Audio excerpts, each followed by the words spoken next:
tudo bem com vocês? Professor Rodrigo Sérgio Geografia, trabalhando hoje com vocês, Geografia do Brasil. Vamos falar um pouquinho desse nosso país, dessa nossa diversidade climatobotânica, um país tão cheio de misturas na questão climática, na questão humanística, na questão social, na questão econômica. E nesse momento que nós estamos vivendo, nesse momento de pandemia, não esquece, fique em casa. Fique em casa que a gente faz com que essas aulas elas cheguem até vocês. Porque nesse exato momento, essas aulas que a gente está trabalhando aqui, elas estão sendo passadas para vocês na TV Assembleia, na TV da SEDUC, no canal da TV do Governo do Estado e na Rádio Timbira. Então fique em casa e acompanhe com a gente aqui essas aulas que estão sendo preparadas com todo o carinho do mundo para vocês. Bacana? Tranquilo? Então vamos lá, vamos de Geografia do Brasil.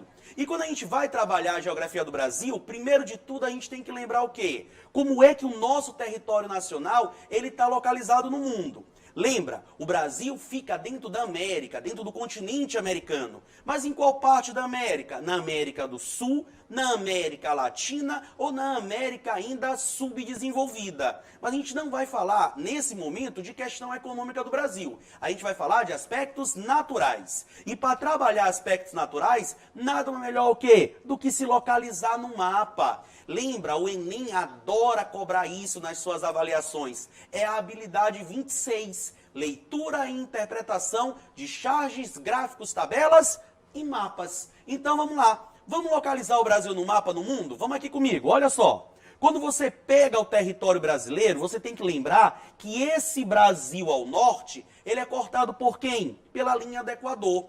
A linha do Equador corta o Brasil ao norte e faz com que a maior parte do nosso território fique em áreas de baixa latitude. Lembra o que é latitude? Latitude é a distância de um ponto em relação à linha do Equador. Então, na hora que você pegar uma questão de prova dizendo que o Brasil está em baixa latitude, quer dizer que ele está próximo da linha do Equador. Na verdade, o Brasil é cortado ao norte por essa linha do Equador. Dessa maneira, nós vamos ter a seguinte localização do Brasil. Preste atenção. O nosso território vai ter terras tanto no hemisfério norte, quanto terras no hemisfério sul. Só que a maior parte do território brasileiro fica no hemisfério sul da Terra, o chamado hemisfério das águas. Daí a grande influência da maritimidade, a grande influência do Oceano Atlântico sobre as características climáticas do Brasil. Em relação a essa linha do Equador, 93% do Brasil fica no hemisfério sul e apenas 7% do Brasil fica no hemisfério norte. E aí vai uma dica bem bacana para vocês. Em uma questão de prova, ele não chama o hemisfério norte de norte. Ele vai chamar de hemisfério boreal ou setentrional. Isso também significa parte norte da Terra. Hemisfério norte, hemisfério boreal ou hemisfério setentrional. Norte da Terra, 7% do Brasil fica nesse hemisfério. A maior parte do território brasileiro, inclusive aqui, nós que moramos aqui no Maranhão, nós ficamos no hemisfério sul. Hemisfério sul, hemisfério austral ou hemisfério meridional. Bacana? Isso em relação à linha do Equador. Em relação ao meridiano de Greenwich, a gente tem que lembrar que todo o território nacional vai ficar na sua porção oeste. Agora preste atenção aqui no detalhe. Olha essa área aqui destacada na porção sul do país. Essa área aqui destacada na porção sul do país é a área cortada pelo Trópico de Capricórnio. E isso vai trazer uma característica climática muito particular para o nosso território. Nessa porção do extremo sul do país, nós vamos encontrar as menores temperaturas do país e em um ecossistema formado pela chamada mata de araucárias ou mata dos pinhais, que irão apresentar características fitogeográficas completamente diferentes do restante do território nacional. Quer ver? Olha só, faz de conta aí, no meio do ano, em junho, você vai viajar aí, Deus quiser, essa pandemia já vai ter passado, você vai poder viajar para o sul do Brasil. Pois em junho, se você viajar para o Rio Grande do Sul, não vai colocar aquela roupa mais curta, não vai colocar aquele biquíni de banho, não. Sabe por quê? Porque no sul do Brasil, no meio do ano, vai estar fazendo frio. Nós estaremos na estação do inverno. E no sul do Brasil, com as estações melhor definidas, as temperaturas estarão lá embaixo. inclusive podendo provocar a queda de neve. E no meio do ano, se você trouxer aqui, ó, para o calor escaldante do Maranhão, nós vamos estar no nosso auge do período de veraneio. A gente vai estar aí querendo ir para a praia, querendo ir para a piscina. Por quê? Porque nas áreas próximas da linha do Equador, faz sol um dia sim e o outro também, tá? É esse calor gostoso aqui do Maranhão. O que não acontece no sul do país, no meio do ano, porque no meio do ano vai ser o quê? Inverno. Isso é um aspecto importante da geografia do Brasil. O Brasil possui uma dimensão continental. O Brasil é o quinto maior país do mundo em terras descontínuas. E essa grande extensão territorial do nosso país vai trazer aspectos climáticos extremamente diversificados. Ok? A maior parte do território brasileiro fica, portanto, dentro da zona intertropical. Zona intertropical, zona tropical ou zona torrencial. Não esquece esses termos. São eles que aparecem nas questões de prova. Zona intertropical, zona torrencial e zona tropical. Entre o Trópico de Câncer, que não corta o Brasil, o Trópico de Capricórnio, que corta o sudeste e o sul do país, sendo aqui ao norte cortado pela linha do Equador. A maior parte do Brasil, então, dentro da zona o quê? Tropical. E sabe uma característica marcante da zona tropical? Estações do ano mal definidas. O que nós temos na maior parte do Brasil é um verão chuvoso e um inverno de estiagem. Mas aí a gente sabe muito bem que muitas pessoas confundem. Começa a chover, diz o quê? Caramba, começou o inverno. Parou de chover, é verão. Não, turma, não é assim que funciona. As nossas estações do ano mal definidas, nós temos na maior parte do Brasil, dentro dessa zona intertropical, um verão e um outono chuvosos. É justamente o período que nós estamos agora. Nós já saímos do verão em 21 de março e começamos o nosso outono. De 21 de março até 21 de junho, nós estamos vivendo o nosso outono, ainda dentro do nosso período chuvoso. A partir do meio do ano, de 21 de junho até 23 de setembro, e de 23 de setembro até 21 de dezembro, nós vamos estar vivendo o nosso período de estiagem. É o nosso inverno e a nossa primavera de estiagem. Isso devido à posição geográfica do Brasil, na sua maior parte, 92%, dentro da zona intertropical. Estações do ano mal definidas. Já no sul do Brasil, 8% do Brasil aqui, sudeste de São Paulo, sul do Mato Grosso do Sul, sul do Paraná, todo o estado de Santa Catarina e todo o Rio Grande do Sul fica dentro da zona temperada sul.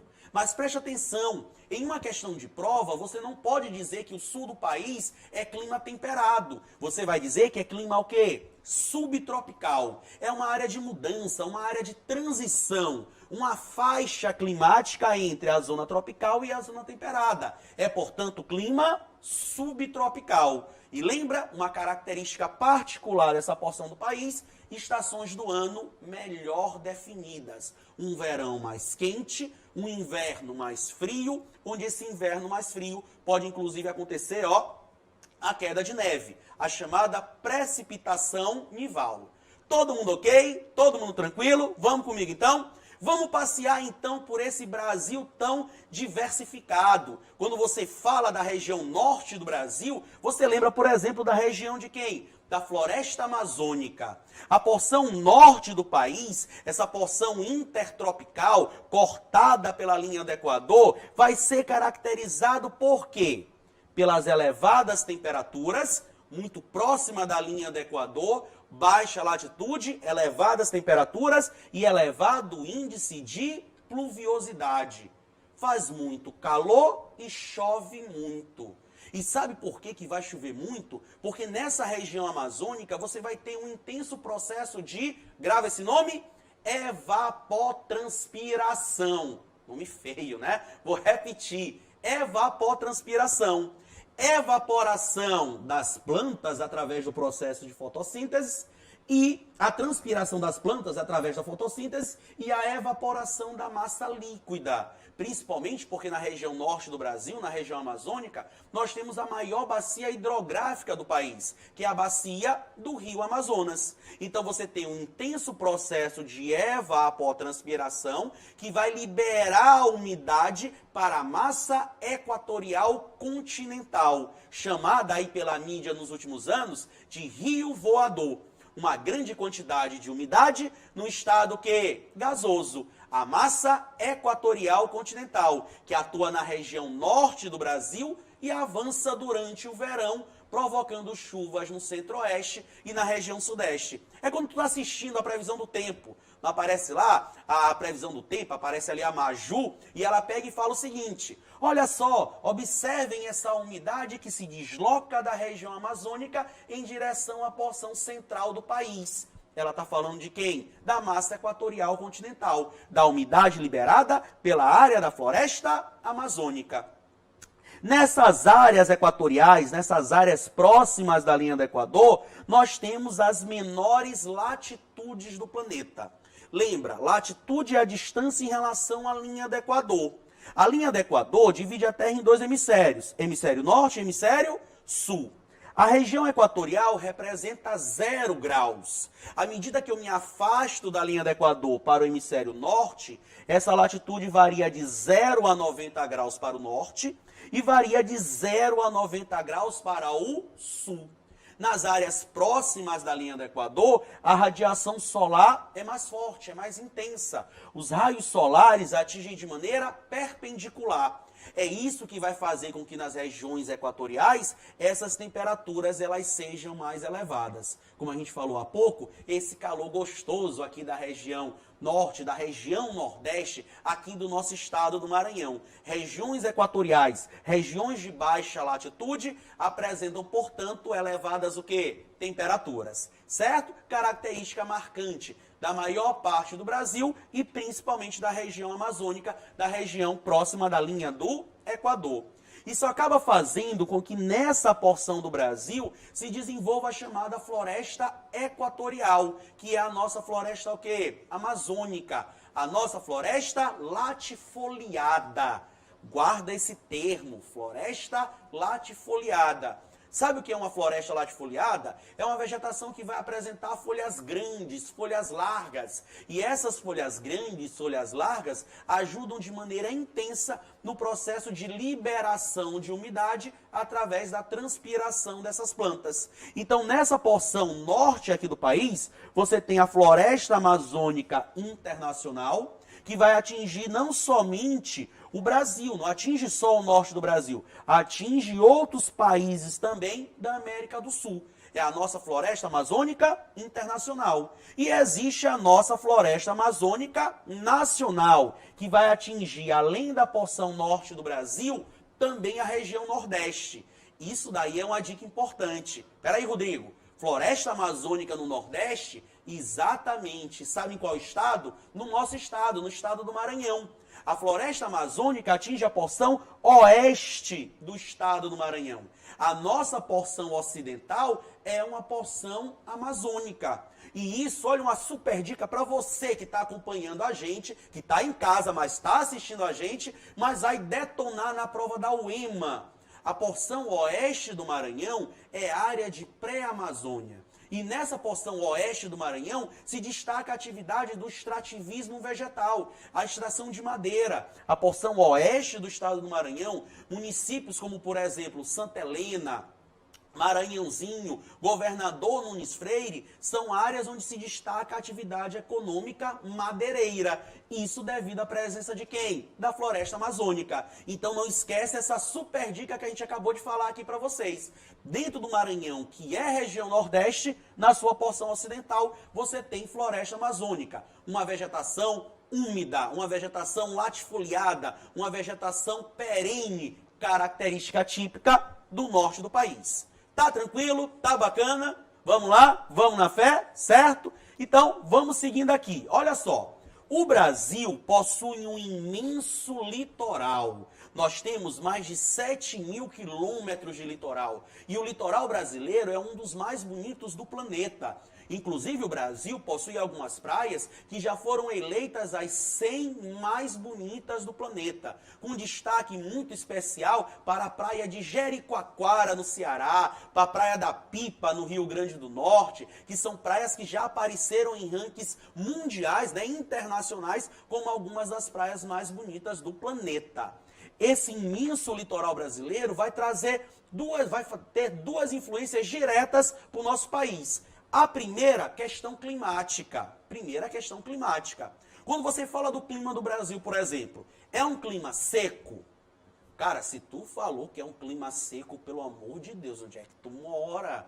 Ah, eu moro aqui em São Luís, tá um clima seco. Seco, gente. A gente está no período chuvoso, né? No período chuvoso, você não vai botar o pé fora de casa, meu Deus, esqueci o guarda-chuva, já vem um desespero. O clima no Brasil, na sua maioria, é um clima úmido. E sabe de onde nós recebemos essa umidade? Parte dessa umidade vem da floresta amazônica e parte dessa umidade vem do oceano quê? Atlântico. Então não esquece disso. O Brasil tem uma grande umidade, onde essa umidade vem da floresta amazônica e do oceano Atlântico. E isso se deve ao nosso imenso quê? Litoral. Além dessa questão natural, uma outra influência do Oceano Atlântico para o Brasil é a questão econômica. O Oceano Atlântico, ele banha alguns dos principais centros econômicos do planeta. A costa leste dos Estados Unidos e o continente europeu. Então, o fato do Brasil ser banhado pelo Atlântico também nos dá uma posição geoestratégica privilegiada em relação à economia do planeta. Nós fazemos parte do grande eixo econômico Europa e Estados Unidos. Cabe a dica que nos últimos anos o Oceano Atlântico vem perdendo importância econômica para o eixo do Pacífico, principalmente com o crescimento econômico da China, do Japão e dos tigres asiáticos. Mas sabe quem é que começa a se destacar aí? O nosso estado, o Maranhão. Sabe por quê? Porque o Maranhão está inserido dentro do corredor de exportação norte e nordeste do país. Inúmeras mercadorias que saem do Brasil e seguem para a Ásia, vêm aqui, pelo nosso estado, pelo Maranhão, sobem para a América Central, atravessam o Canal do Panamá para ter acesso ao mercado asiático, tá? Então, importância natural, importância de umidade, Oceano Atlântico, e importância também o quê? Econômica, como um grande corredor de exportação de mercadorias. Tudo bem? Tranquilo? Podemos pegar e seguir então? Olha só, estamos aqui. Essa região equatorial aqui é uma região de grande potencial para a geração de energia limpa. Como, por exemplo, a energia o quê? Eólica. Se você lembrar, por exemplo, vamos para cá, na região Nordeste, nos últimos anos, você tem tido um destaque muito grande para o potencial de geração de energia eólica, se estendendo do Maranhão até a área da Bahia. Aqui no Maranhão, por exemplo, você tem recente o Parque Eólico de Paulino Neves. Você tem parques eólicos no Piauí, parques eólicos no Ceará, no Rio Grande do Norte. Isso por quê? Porque nós estamos próximos da linha do Equador, que é uma área de circulação atmosférica constante. E essa circulação atmosférica constante ocorre na região equatorial devido à chegada dos ventos alísios, que são os ventos que sopram dos trópicos, Trópico de Capricórnio e Trópico de Câncer, em direção à linha do Equador, ventos alísios, e os ventos que sopram da linha do Equador de volta para os trópicos, que são os ventos contra-alísios.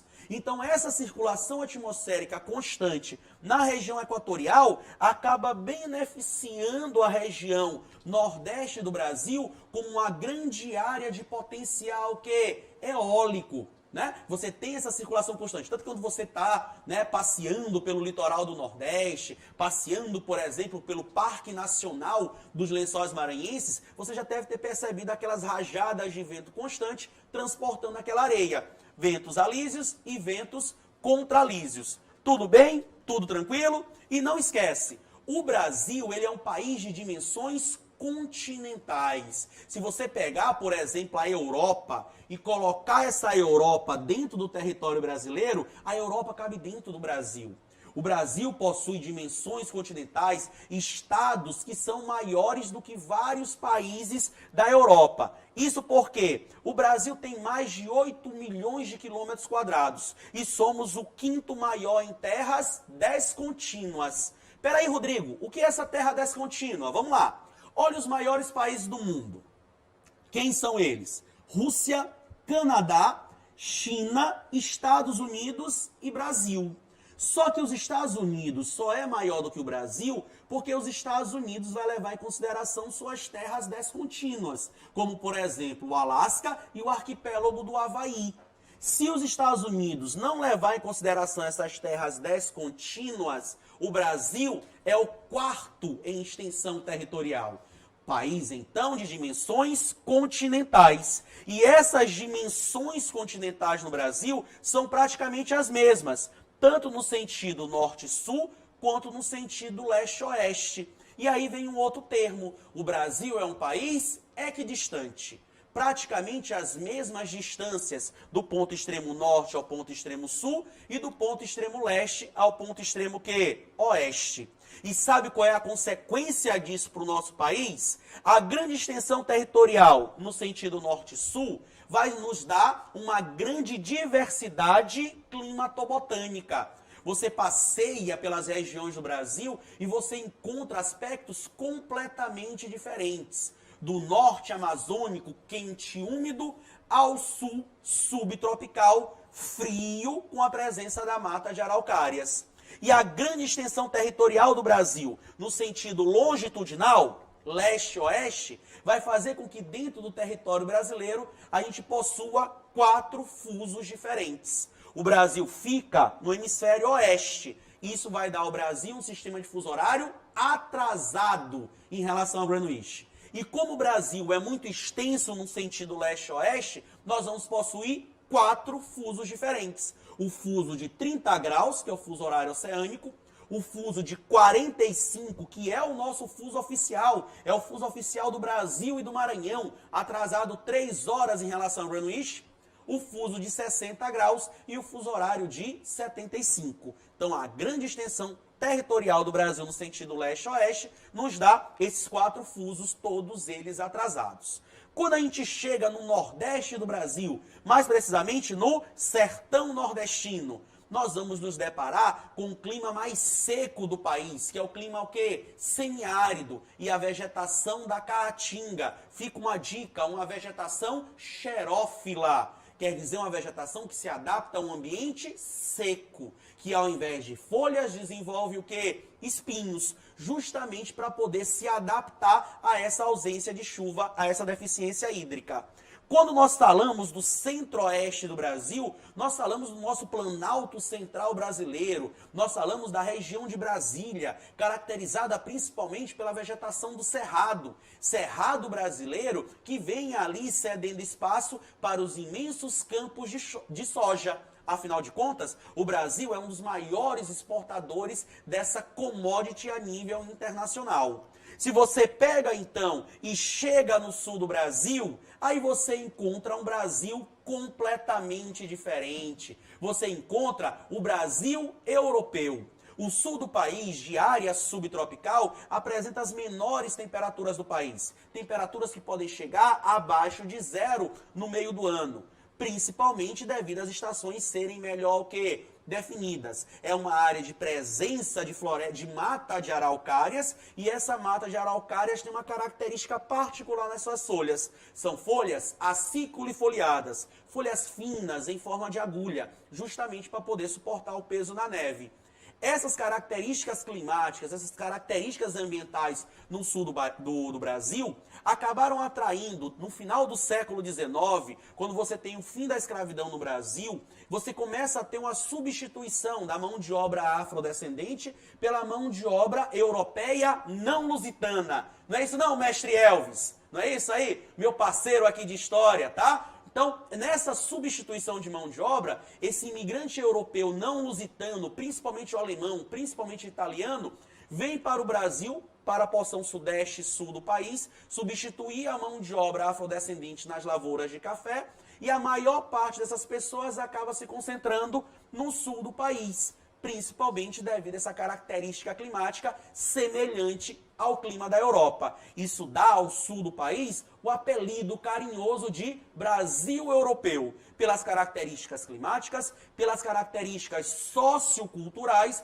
e por aspectos econômicos, já que no sul do país você tem um dos maiores IDHs do nosso país.